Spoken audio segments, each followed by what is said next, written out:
ইনি যখন আঙ্গুর দিতে শুরু করবেন তখন দেখা যাবে যে ইনি কালো আঙ্গুর দিচ্ছেন না সবুজ আঙ্গুর দিচ্ছেন। বুঝেছো বন্ধুরা? কারণ আমি তো এনাকে অনলাইনে কিনেছি কালো আঙ্গুরের গাছ বলে। এখন আঙ্গুর দেওয়ার পরে বোঝা যাবে কি আঙ্গুর। যে আঙ্গুরই দিক ইনি থোকায় থোকায় আঙ্গুর দেবেন।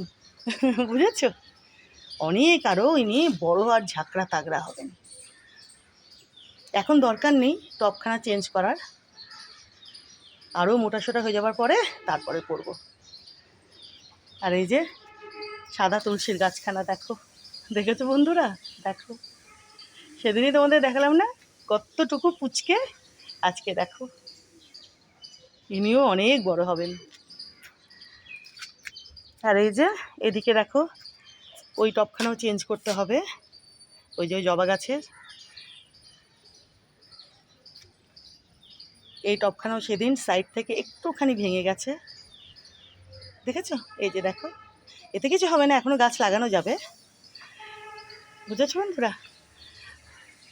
কটা টব একটু অগোছালো হয়ে রয়েছে, এগুলোও ঠিক করে নেব খুব তাড়াতাড়ি।